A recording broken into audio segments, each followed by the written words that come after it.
चौथी पुतली कामकंदला की कहानी। चौथे दिन जैसे ही राजा सिंहासन पर चढ़ने को उद्यत हुए, पुतली कामकंदला बोल पड़ी, रुकिए राजन, आप इस सिंहासन पर कैसे बैठ सकते हैं? ये सिंहासन दानवीर राजा विक्रमादित्य का है। क्या आप में है उनकी तरह विशेष गुण और त्याग की भावना? राजा ने कहा, हे सुंदरी, तुम भी विक्रमादित्य की ऐसी कथा सुनाओ जिससे उनकी विलक्षणता का पता चले। पुतली बोली, सुनो राजन, एक दिन राजा विक्रमादित्य दरबार को संबोधित कर रहे थे, तभी किसी ने सूचना दी कि एक ब्राह्मण उनसे मिलना चाहता है। विक्रमादित्य ने कहा कि ब्राह्मण को अंदर लाया जाए। विक्रमादित्य ने उसके आने का प्रयोजन पूछा। ब्राह्मण ने कहा कि वह किसी दान की इच्छा से नहीं आया है, बल्कि उन्हें कुछ बताने आया है। उसने बताया कि मानसरोवर में सूर्योदय होते ही एक खंभा प्रकट होता है, जो सूर्य का प्रकाश ज्यों-ज्यों फैलता है ऊपर उठता चला जाता है, और जब सूर्य की गर्मी अपनी पराकाष्ठा पर होती है तो वह साक्षात सूर्य को स्पर्श करता है। ज्यों-ज्यों सूर्य की गर्मी घटती है, छोटा होता जाता है तथा सूर्यास्त होते ही जल में विलीन हो जाता है। विक्रमादित्य के मन में जिज्ञासा हुई कि आखिर वो कौन है। ब्राह्मण ने बताया कि वो भगवान इंद्र का दूत बनकर आया है। देवराज इंद्र का आपके प्रति जो विश्वास है, आपको उसकी रक्षा करनी होगी।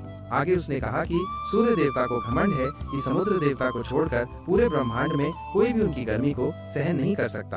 देवराज इंद्र उनकी इस बात से सहमत नहीं है। उनका मानना है कि उनकी अनुकंपा प्राप्त मृत्युलोक का एक राजा सूर्य की गर्मी की परवाह न करके उनके निकट जा सकता है। वह राजा आप हैं। राजा विक्रमादित्य को अब सारी बात समझ में आ गई।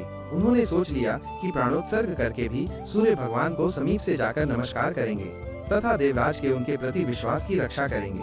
उन्होंने ब्राह्मण को समुचित दान दक्षिणा देकर विदा किया तथा अपनी योजना को कार्य रूप देने का उपाय सोचने लगे। भोर होने पर दूसरे दिन वे अपना राज्य छोड़कर चल पड़े। एकांत में उन्होंने माँ काली द्वारा प्रदत्त दोनों बेतालों का स्मरण किया। दोनों बेताल तत्क्षण उपस्थित हो गए। विक्रम को दोनों बेताल ने बताया कि उन्हें उस खंभे के बारे में सब कुछ पता है। दोनों बेताल उन्हें मानसरोवर के तट पर लाए। रात उन्होंने हरियाली से भरी जगह पर काटी और भोर होते ही उस जगह पर नजर टिका दी जहाँ से खंभा प्रकट होता। सूर्य की किरणों ने जैसे ही मानसरोवर के जल को छुआ, एक खंभा प्रकट हुआ। विक्रमादित्य तुरंत तैरकर उस खंभे तक पहुँचे। खंभे पर जैसे विक्रमादित्य चढ़े, जल में हलचल हुई और लहरें उठकर विक्रम के पैर छूने लगी। ज्यों-ज्यों सूर्य की गर्मी बढ़ी, खंभा बढ़ता रहा।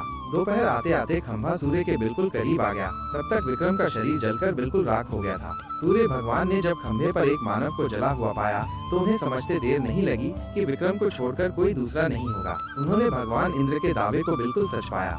उन्होंने अमृत की बूंदों से विक्रम को जीवित किया तथा अपने स्वर्ण कुंडल उतारकर भेंट कर दिए। उन कुंडलों की यह विशेषता थी कि कोई भी इच्छित वस्तु वे कभी भी प्रदान कर देते। सूर्य देव ने अपना रथ अस्ताचल की दिशा में बढ़ाया तो खंभा घटने लगा।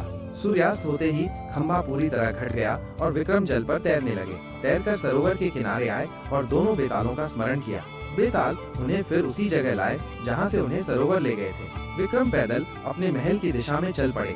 कुछ ही दूर पर एक ब्राह्मण मिला जिसने बातों बातों में कुंडल मांग लिए।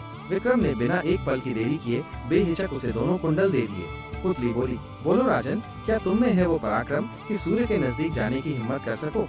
और अगर चले जाओ तो देवों के देव सूर्य देव के स्वर्ण कुंडल किसी साधारण ब्राह्मण को दे सको? अगर हाँ, तो इस सिंहासन पर तुम्हारा स्वागत है। राजा पेशोपेश में पड़ गया और इस तरह चौथा दिन भी चला गया। पांचवें दिन पांचवी पुतली लीलावती ने सुनाई विक्रमादित्य के शौर्य की गाथा।